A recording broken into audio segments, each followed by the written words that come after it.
End of the day with Ray. Hello, my friends. Well, if you look behind me, you're thinking we're going to have a 4th of July show. Ladies and gentlemen, I wish I was having a satire show. I wish I was going to make fun of some people at 4th of July, and I just can't do it because we have some big issues. Not only in our industry, we have issues all around the world.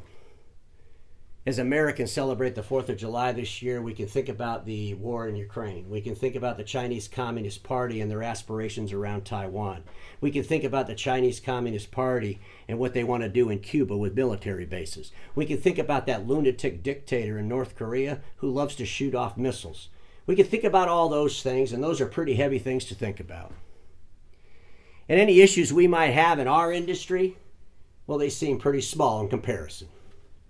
But ladies and gentlemen, the issues we have in my industry, that industry that sells supplies and service print equipment, are the same issues other industries have.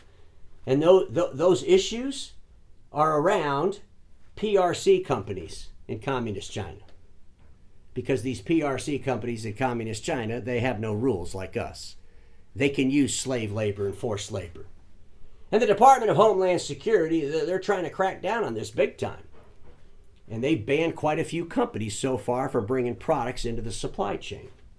And in our industry, the print industry, the Department of Homeland Security banned a company called 9-Star, and 9-Star owns a company called Lexmark. Remember that once great American company called Lexmark, headquartered in Lexington, Kentucky? It's not an American company anymore.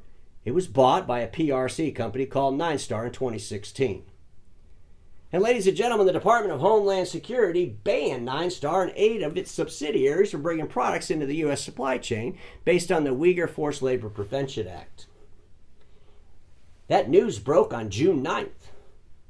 When that news broke, Lexmark was having a party for 50 dealers, the entire industry's media and analysts, down there having a party, drinking Kentucky whiskey, having a great old time. Maybe they call it bourbon down there. I always get that confused. But at the end of the day, they were having fun.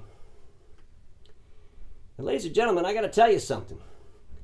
When a company has a crisis, the way the company responds pretty much will determine whether or not it's going to get through the crisis, and it pretty much determines the character of the company.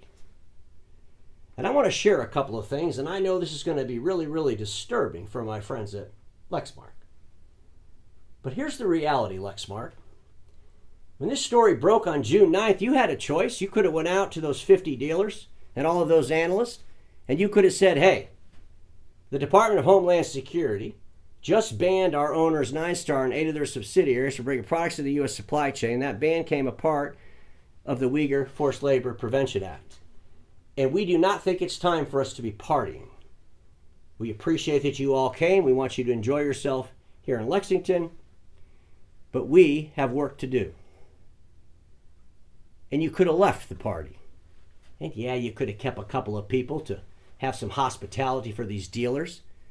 But getting up on stage and talking about the future of Lexmark and talking about all the wonderful things you did in the past is all irrelevant at that point. Because you just got hit with a big old crisis. The Department of Homeland Security banned your owners, 9-Star, and 8 of their subsidiaries from bringing products in the U.S. supply chain. And what did Lexmark do? They totally ignored it. What did the industry's media do that was at that party? They totally ignored it. Nobody said a damn word about it. Of course, the end of the day with Ray, I broke a story the day it happened. They probably passed that video around down there in Lexington. And what did Lexmark do? They continue to figure out how to market around this. Let's market around it. Hey, they're only our investor. They're only one of our suppliers. We make copiers in the United States. All the stuff they were just trying to market. We got to sell more product during this huge crisis. But ladies and gentlemen, it was bad enough that Lexmark put out 2 really weak responses in the beginning to the sales engine, reminding everybody that 9-Star was just an investor, reminding everybody that 9-Star was just one of their suppliers. And then they put the response on their website, which I did an episode earlier this week, which is terrible. And today there's this article that shows up in the Imaging Channel magazine, and I'm just horrified by it. It's an article that's talking about a party that happened 20 days ago. That's why I hate the written word. It's just obsolete at this point. You can't publish something 20 days after you experience it. And that's why a lot of our industry's media is really becoming obsolete, because news is faster. But I'm sitting here reading this article about this party down there in Lexington. I'm thinking to myself, what in the hell? Lexmark has so much more to worry about than this bullshit. And quite honestly, Lexmark, if you knew that that article was going to be published, and I'm pretty sure you probably did, it's even worse. Because what are you doing? You're trying to figure out how to market during this crisis. Ladies and gentlemen, there was a great company. It's still a great company, Johnson & Johnson. They were presented a crisis back in 1982, and the way they responded to that crisis, people study today because it was a fantastic response. In 1982, in Chicago, 8 people died from taking tainted Tylenol. Johnson & Johnson, as soon as they found out, they stopped all marketing, all advertising. Shut it down. No marketing.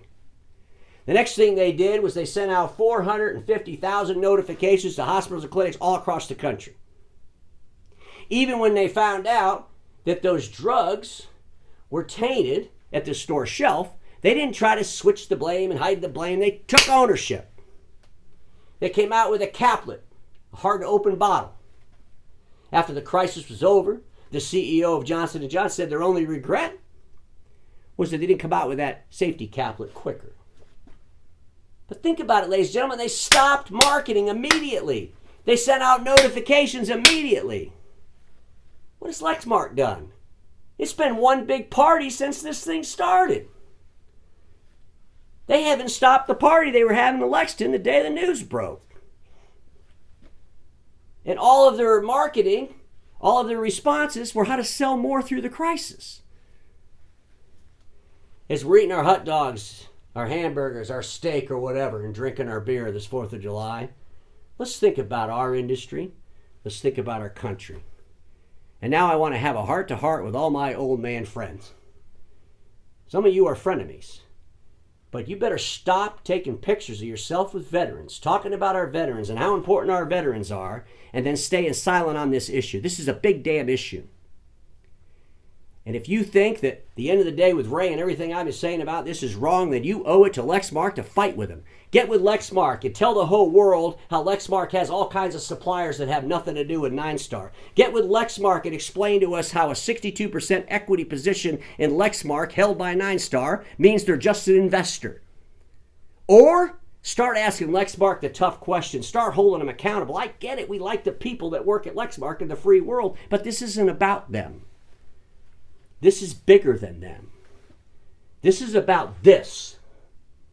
This is about our country and what industries are willing to tolerate. So we need to think about this deep and hard over this holiday.